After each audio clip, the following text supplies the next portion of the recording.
Given the market conditions and the state of the company, it looks like Bed Bath & Beyond is all but about to go bankrupt.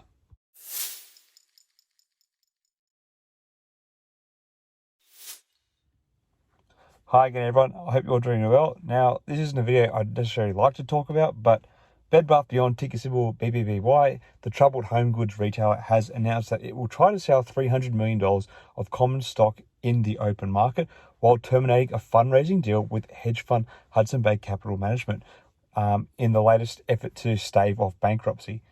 The Union, New Jersey-based company broke off its equity raising deal with Hudson Bay after reporting another sharp drop in sales in its most recent quarter. Bed Bath & Beyond also said that if its public offering fails to come through, the company expects to file for bankruptcy protection, likely wiping out holders of its common stock.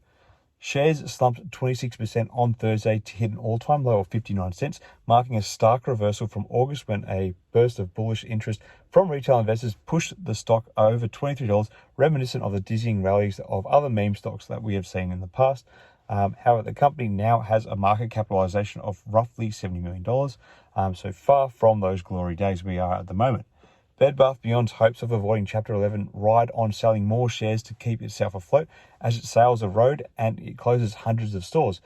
New financing is crucial for the company to stock up inventory and pay down debt as it tries to turn around its business, which has been deteriorating since consumers reacted poorly to a strategy to shift away from brand name products. The struggling retailer warns it would likely file for bankruptcy if it's unable to tap the retail market for funding. The at-the-market offering announced Thursday is being led by rallies securities and allows for shares to be sold at market prices quickly and more cheaply than a traditional follow-on stock offering. The company has until April 26 to raise the amount it needs to avoid filing for bankruptcy protection, it said in its security filing, so I'd mark your calendars for that date. Bed Bath & Beyond disclosed preliminary results showing comparable sales fell 40% to 50% in its fourth quarter from a year ago. Total sales tanked to $1.2 billion compared to $2.1 million a year ago, and Bed Bath & Beyond said it continued to lose money on an operating basis. The retailer burned through close to $900 million of cash from operations in the last 9 months, ending November 26, and finished the period with about $150 million in cash equivalents.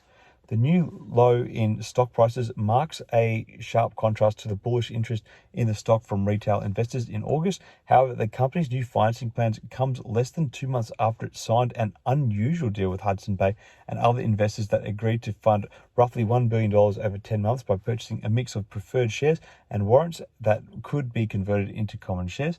Before the deal with Hudson Bay was terminated, Bed Bath & Beyond raised at least $360 million through the agreement by selling the hedge fund convertible preferred shares and warrants. Hudson Bay then converted those into at least 300 million new common shares and sold them into the open market, relying on high volumes of trading by retail investors to help monetize its position.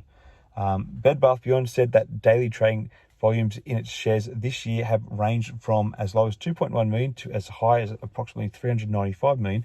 The company's potential bankruptcy serves as a cautionary tale for investors and retailers alike, demonstrating the importance of effective financial management and the risks of drastic changes in business strategies. Personally, I don't think the likelihood of being able to raise that kind of money on the open market is likely for Bed Bath & Beyond, as many of you probably realize the outlook is quite bleak at the moment. Given the dramatic swings we are seeing in the stock price, however, there may pop up a few quick trading opportunities in the stock, if that's something you're into. But really, I don't hold much hope in a turnaround coming anytime soon, and I think we are on the fast track to bankruptcy. Anyway, what are your thoughts on Bed Bath & Beyond at the moment? Do you think they will be able to raise the $300 million on the open market, or do you think without the help of an institutional investor, their fate is all but sealed? Let me know your thoughts in the comments below. Until next time, everyone, may the markets trade in your favor. Cheers.